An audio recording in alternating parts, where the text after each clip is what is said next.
வணக்கம். ஒரு பெண்ணின் கதை.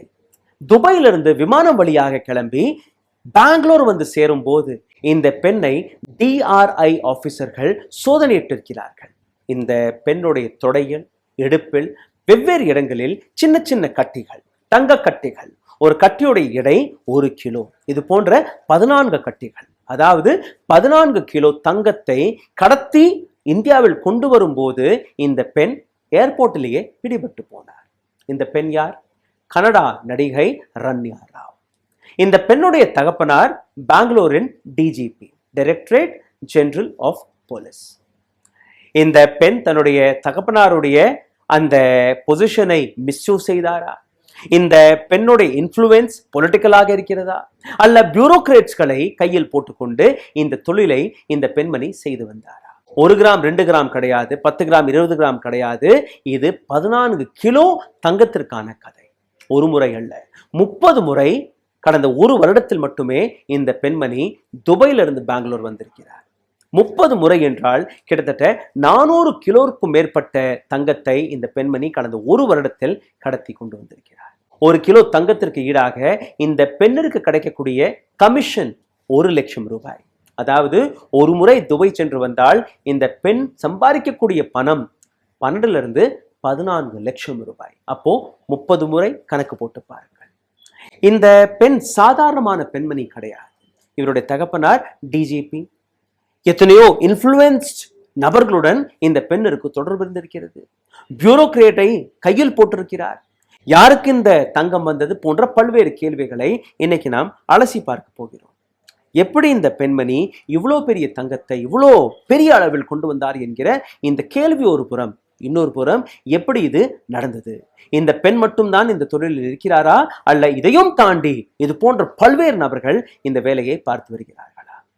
எதற்காக தங்கம் கடத்தப்படுகிறது, அதற்கான டிமாண்ட் என்ன, அதையும் நாம் அலசி பார்க்க போகிறோம். ஆனால் அதற்கு முன்பு இந்த ஒட்டுமொத்த விஷயத்தை பாருங்கள். எப்படி இந்த பெண்மணி பிடிபட்டார் என்று. கடந்த 1 வருடத்தில் இந்த பெண் 30 முறை துபாய் டு பெங்களூர் வந்து போயிருந்திருக்கிறார். கடந்த 10 நாட்களில் மற்றும் 4வது ட்ரிப். இப்போதான் இவர்களுக்கு சந்தேகம் ஏற்பட்டிருக்கிறது. எதற்காக இந்த பெண்மணி அடிக்கடி துபாய் சென்று வருகிறார்? அங்க எந்த விதமான படப்பிடிப்பும் கிடையாது, இந்த பெண்ணிற்கு சொந்தக்காரர்களும் கிடையாது, பிசினஸும் கிடையாது. அப்போ எதற்காக இந்த பெண் போய் வருகிறார் என்கிற அந்த சந்தேகத்தின் அடிப்படையில் 2வது சந்தேகம், அந்த பெண் போடக்கூடிய அந்த ஆடை. ஒவ்வொரு முறையும் இங்கிருந்து போகும்போது வெவ்வேறு விதமான ஆடை போட்டு வரும், அங்கிருந்து திரும்பி வரும்போது ஒரே ஆடையை போட்டு வரக்கூடிய அந்த சந்தேகம். இந்த ஆடையை நீங்க பார்த்தீர்கள்னா அதில் தங்க வயர்களால் ஒரு சில இடங்களில் டிசைனிங் போடப்பட்டிருக்கு. அதாவது ஸ்கேனரில் வந்தால் கூட அது ஒரு தங்கத்தால் நெய்யப்பட்ட ஒரு துணியாக தான் பார்க்கப்படும். இன்னொரு விஷயம், இந்த பெண்மணி பயன்படுத்தக்கூடிய அந்த வழி. சாதாரணமாக நீங்களோ நானோ வெளிநாடுகளுக்கு போகும்போது எந்த செக்யூரிட்டி லைனில் நாம் போவோமோ அந்த வழியில் இந்த பெண்மணி போவதில்லை. தன்னுடைய தகப்பனாருடைய இன்ஃப்ளூயன்ஸை பயன்படுத்தி எஸ்காட் வழியாக, அதாவது இந்த பெண் போகும்போது வரும்போது போலீஸ் அதிகாரிகளே இந்த பெண்ணிற்கு வழி செய்து கொடுத்திருக்கிறார்கள். எஸ்காட் வழியாக, அதாவது டிப்ளோமேட்ஸ் எந்த வழியில் போவார்களோ அவர்களுக்கு சாதாரணமாக அந்த அளவில் செக்கிங் எல்லாம் நடக்காது.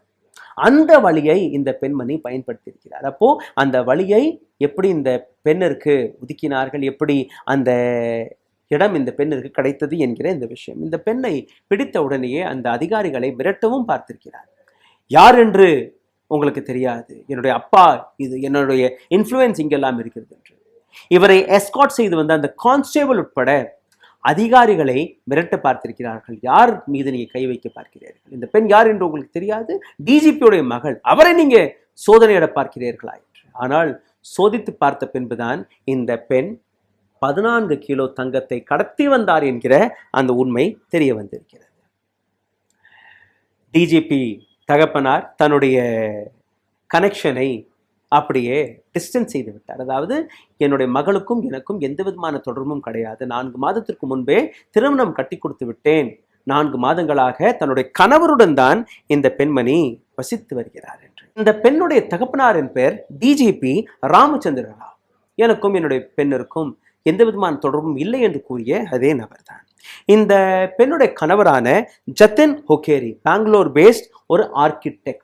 இது மட்டுமல்ல, ஒரு மிகப்பெரிய பாப்புலர் பாருடைய உரிமையாளர் கூட. கடந்த 4 மாதங்களாக பல முறை 2 பேருமே, கணவர் மனைவி 2 பேருமே துபாய் சென்று வந்திருக்கிறார்கள். இப்போ இந்த ஆங்கிலும் ஒரு விசாரணை நடந்து கொண்டிருக்கிறது. பிடிபட்ட 14 கிலோ தங்கம் மற்றும் கிடையாது. இந்த பெண்ணுடைய அந்த லக்ஸூரியஸ் விழாவை போய் சோதித்த போது வீட்டிலேயே 2.5 கோடி ரூபாய் ரொக்க பணமும் 2 கோடி ரூபாய் மதிப்பிற்கான தங்கமும் பிடிபட்டிருக்கிறது. ஆக மொத்தம் 17 கோடி ரூபாய்க்கான இந்த ஸ்கேம். இப்போ இதில் இடி இன்வால்வ் ஆகுமா, சிபிஐ இன்வால்வ் ஆகுமா? சாதாரணமாக நீங்க பார்த்தீர்கள்னா ஆண்கள் 20 கிராம் கொண்டு வரலாம், பெண்கள் 40 கிராம் கொண்டு வரலாம். நீங்க சாதாரணமாக இம்போர்ட் டியூட்டின்னு நீங்க பார்த்தீர்கள்னா 12% ஆனால் நீங்களோ நானோ இண்டிவிஜுவலாக கொண்டு வரும்போது அரசாங்கம் அந்த டியூட்டியை குறைத்து வெறும் 6% மட்டும்தான் போடுவார்கள். இதை வைத்தே பல்வேறு நபர்கள் வெளிநாடுகளுக்கு போகும்போது மோதிரம், செயின் எல்லாம் வாங்க வருவார்கள். ஆனால் இந்த ஸ்கேமை நீங்க பார்த்தீர்கள்னா இது சாதாரணமான ஸ்கேம் கிடையாது. தங்க கடை வைத்திருக்கக்கூடிய நபர்களுக்கும் இது போன்ற விவிஐபிக்கள் அவர்கள் வழியாக வரக்கூடிய இந்த கடத்தல் தொழில் எவ்வளவு பெரிய நெட்வொர்க்காக இருக்கிறது என்று அதை நான் இன்னைக்கு எக்ஸ்போஸ் செய்ய போகிறேன். டைரக்டரேட் ரெவென்யூ இன்டெலிஜென்ஸ் முறைப்படி நீங்க பார்த்தீர்கள்னா பல்வேறு நபர்கள் இது போன்ற தொழிலை செய்யும் போது ஒவ்வொரு நாளும் மும்பை, டெல்லி, திருவனந்தபுரம், சென்னை, பெங்களூர், கல்கட்டா இது போன்ற பல்வேறு ஏர்போர்ட்களில் பிடிபட்டு கொண்டிருக்கிறார்கள். அதாவது அந்த அளவில் இந்த கடத்தல் தொழில் மிகப்பெரிய அளவில் நடந்து கொண்டிருக்கிறது. இந்த இடத்தை நீங்க பார்த்தீர்கள்னா எதற்காக இந்த கடத்தல் தொழில் செய்கிறார்கள் இதை நீங்க முதலில் புரிந்து கொள்ள வேண்டும். ஹை டிமாண்ட், அதாவது இந்தியா போன்ற நாட்டில் மிகப்பெரிய அளவில் தங்கத்திற்கான அந்த டிமாண்ட் இருக்கிறது. எதற்காக கடத்தி கொண்டு வருகிறார்கள்? இந்தியா போன்ற நாட்டில் இம்போர்ட் டியூட்டி, தங்கத்தின் மீது போடக்கூடிய அந்த இம்போர்ட் டியூட்டி 12% இருக்கிறது. வெளிநாடுகளிலிருந்து கடத்தி வரும்போது இந்த இம்போர்ட் டியூட்டி மிகவும் குறைவாக இருக்கிறது, அல்ல ஒரு சில இடங்களில் எதுவுமே கிடையாது. கடத்தி வரும்போது அந்த 10-14% இம்போர்ட் டியூட்டி தான் இவர்களுக்கு கிடைக்கக்கூடிய ஒரு மிகப்பெரிய லாபம். இந்த இடத்துல நீங்க பார்த்தீர்கள்னா யுனைடெட் ஸ்டேட்ஸ் ஆஃப் அமெரிட்ஸ், அதாவது துபாய், மலேசியா, தாய்லாந்து, ஸ்ரீலங்கா, மயான்மார் போன்ற நாடுகளிலிருந்து இந்த கடத்தல் மிகப்பெரிய அளவில் நடந்து கொண்டிருக்கிறது. ஹாட்ஸ்பாட்ஸ், இந்தியாவில் இருக்கக்கூடிய ஹாட்ஸ்பாட்ஸ் நீங்க பார்த்தீர்கள்னா Mumbai airport, Chennai airport, Bangalore airport, Delhi airport. இதை தாண்டி இவர்கள் கொண்டு வரக்கூடிய விதம் உடம்பில் ஆங்காங்கே மறைத்து வந்து, இதை தாண்டி ஜெல் வடிவமாக, பவுடர் வடிவமாக, இது போன்ற பல்வேறு விதத்தில் இந்த தங்கத்தை கடத்தி கொண்டு வருகிறார்கள். இவர்கள் கொண்டு வரக்கூடிய விதங்களை நீங்க பார்த்தீர்கள்னா, உதாரணத்திற்கு இந்த பெண் கொண்டு வரும் போதே நீங்க பாருங்க, தன்னுடைய ஆடையில் ஒளித்து கொண்டு வந்திருக்கிறார். தன்னுடைய பர்ஸ், அந்த ஸ்ட்ரிங் இருக்குமே, அதுல ஒளித்து கொண்டு வந்திருக்கிறார். இடுப்பில் கட்டி கொண்டு வந்திருக்கிறார். அப்போ எப்படி இவ்வளவு பெரிய அளவில் இவர் கொண்டு வர முடிந்தது என்று நீங்க பார்த்தீர்கள்னா, இவர் பயன்படுத்தக்கூடிய அந்த வழி, அந்த டிப்ளமேட்டிக் வே, அந்த பாதை. ஒரு பெண்ணுடைய தகப்பனார் டிஜிபியாக இருக்கிறார். தன்னுடைய கணவருடைய இன்ஃப்ளூயன்ஸ், தன்னுடைய தகப்பனாரோட இன்ஃப்ளூயன்ஸ், தன்னுடைய அந்த ஆக்ட்ரஸ் என்கிற அந்த அடையாளம் அனைத்துமே இந்த பெண்ணிற்கு சாதகமாக மாறி இருக்கிறது. 30 முறை 400 கிலோவிற்கு மேற்பட்ட கடத்தல் இந்த பெண்மணி செய்திருக்கிறார். இதை தாண்டி நீங்க பார்த்தீர்கள்னா இந்த ஒட்டுமொத்த விஷயத்தில் இன்னும் ஒரு சில ஆங்கிளை நான் உங்களுக்கு எடுத்து காட்ட பார்க்கிறேன். அதாவது இதே போன்ற இன்னொரு இன்சிடென்ட் கேரளாவில் 2020ஆம் ஆண்டு நடந்தது. 30 கிலோ தங்கம், அப்போ உள்ள பணமதிப்பு படி நீங்க பார்த்தீர்கள்னா 15 கோடி ரூபாய்க்கான இந்த தங்கம். யார் கொண்டு வந்தார்? இந்த தங்கத்தை கொண்டு வந்த விதம் எப்படி? அவருடைய பேக்கில், அதாவது டிப்ளமேட்டிக் பேகேஜ் வழியாக எப்படி இந்த பெண் வந்தாரோ, எஸ்கார்ட் வழியாக, அதே முறையில் இந்த தங்கம் கடத்தி கொண்டு வரப்பட்டது. ஸ்வப்னா சுரேஷ் என்கிற இந்த பெண்மணி சாதாரணமான பெண்மணி அல்ல. UAE உடைய கவுன்சிலேட், திருவனந்தபுரத்தில் இருக்கக்கூடிய கவுன்சிலேட் இந்த வேலையை பார்த்திருக்கிறார். இவர் மட்டுமல்ல, சிவசங்கர் என்கிற இன்னொரு நபர், சீஃப் மினிஸ்டருடைய பிரின்சிபல் செக்ரட்டரி பதவியில் இருந்த இந்த நபர், இவர் இந்த பெண்ணிற்கு உதவி இருக்கிறார். இதே போன்ற இன்னொரு இன்சிடென்ட் 2019ஆம் ஆண்டு சென்னை ஏர்போர்ட்டில் நடந்தது. 10 கிலோ தங்கம் கொண்டு வரும்போது அப்போ உள்ள விலை மதிப்புப்படி 3 கோடி ரூபாய்க்கான இந்த தங்கம். இதே UAE இருந்து வந்திருக்கிறது. இவர்கள் கொண்டு வந்த விதத்தை நீங்க பார்த்தீர்கள்னா சின்ன சின்ன மாத்திரைகள் கேப்சூல்ஸ் வழியாக முழுங்கி வயிற்றில் கொண்டு வந்திருக்கிறார்கள். இதே போன்ற இன்னொரு இன்சிடென்ட் மும்பை ஏர்போர்ட் 2018 ஆண்டு சத்ரபதி சிவாஜி ஏர்போர்ட்டில் 4.5 கிலோ அந்த காலகட்டத்தின் மதிப்புப்படி 1,40,00,000 ரூபாய் மதிப்பிற்கான இந்த ஸ்மக்லிங். இதை எப்படி கொண்டு வந்தார்கள்? இதை பேஸ்ட் வடிவமாக தன்னுடைய தொப்பியில், இடுப்பில், பெல்ட்டில் இது போன்ற இடங்களில் ஒழித்து கொண்டு வரும்போது இவர்கள் பிடிபட்டார்கள். இதே போன்ற இன்னொரு இன்சிடென்ட் 2017 ஆண்டு கொம்பெகேரா இதே ஏர்போர்ட்டில் கிட்டத்தட்ட ஒரு 6 கிலோ தங்கம் பிடிபட்டது. இதே போன்று பிடிபட்ட ஒரு பட்டியலே ஒரு நீண்ட பட்டியலாக இருக்கிறது. அப்புறம் எதற்காக இவர்கள் கொண்டு வருகிறார்கள் நீங்கள் பார்த்தீர்கள்னா, நான் ஏற்கனவே கூறியபடி சீப்பர் கோல்டு பிஸ்னஸ், அதாவது வெளிநாட்டிலிருந்து தங்கத்தை கொண்டு வந்தால் இந்தியாவில் அதிக லாபத்திற்கு விற்கலாம். அந்த இம்போர்ட் டியூட்டி இல்லை என்றால் அந்த இம்போர்ட் டியூட்டி ஒரு குறிப்பிட்ட கோல்டு புரோக்கருக்கு இல்ல கோல்டு தொழில் செய்யக்கூடிய நபருக்கு போய் சேரும்.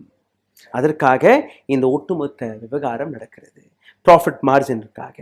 இது மட்டுமல்ல, இது போன்ற யங்ஸ்டர்ஸ்களை பணத்திற்கு ஆசையை காட்டி, அது சினிமா ஸ்டார்களாக இருக்க சினிமா ஸ்டார்கள்லாம் ரொம்பவே ஒரு ஈஸி டார்கெட்டாக பார்க்கப்படுவார்கள். காரணம் அவர்களுடைய லைஃப் ஸ்டைல் அப்படி.